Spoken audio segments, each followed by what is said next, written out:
संध्या एक अंधी लड़की, गांव की सबसे प्रेरणादायक शख्सियत थी। उसकी आंखों में रोशनी नहीं थी, पर उसका दिल हौसले और आत्मविश्वास से भरा था। वह गांव के छोटे से मंदिर में रोज भजन गाती और बच्चों को संगीत सिखाती। लेकिन गांव के दो शरारती और शैतान लड़के, लखन और रवि, संध्या को परेशान करने में कोई कसर नहीं छोड़ते थे। जब संध्या मंदिर जाती तो वह अपनी चप्पल मंदिर के बाहर उतारती। लखन और रवि चुपके से उसकी चप्पल छिपा देते।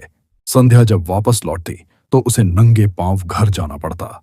गांव की गलियों में जब वह किसी पेड़ के नीचे बैठकर बच्चों को कहानियां सुनाती तो ये लड़के उसका पर्स चुरा लेते। संध्या को इस बात का दुख होता, लेकिन वह चुप रहती। एक बार तो हद हो गई। जब वह अपने घर में खाना खा रही थी, इन लड़कों ने चुपके से उसकी सब्जी में ढेर सारा नमक मिला दिया। संध्या ने जैसे ही खाना खाया, उसका मुंह कड़वा हो गया। वह समझ गई कि यह उन शरारती लड़कों की करतूत है। एक दिन जब संध्या नदी किनारे स्नान कर रही थी, इन लड़कों ने उसका कपड़ा चुरा लिया। संध्या ने लज्जा और गुस्से में अपने पड़ोसियों से मदद मांगी। गांव वालों ने उसे कपड़े दिए, लेकिन संध्या का मन दुख से भर गया।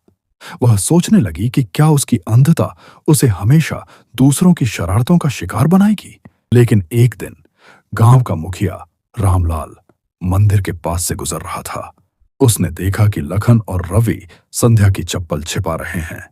रामलाल ने दोनों को पकड़ लिया और पूछा, यह क्या हरकत है?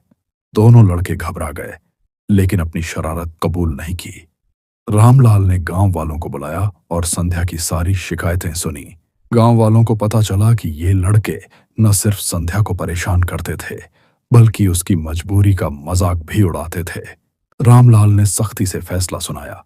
उसने कहा, संध्या हमारी बेटी है और उसकी हिम्मत हम सबके लिए प्रेरणा है। तुम जैसे लोग गांव का नाम खराब करते हो। उसने दोनों लड़कों को गांव से निकालने का आदेश दिया और उन्हें सजा के तौर पर मंदिर की सफाई करने को कहा। गांव वालों ने संध्या का साथ दिया और उसे भरोसा दिलाया कि अब कोई उसे परेशान नहीं करेगा। अगर आपको ये कहानी पसंद आई हो तो वीडियो को लाइक करें, चैनल को सब्सक्राइब करें और बेल आइकन दबाएं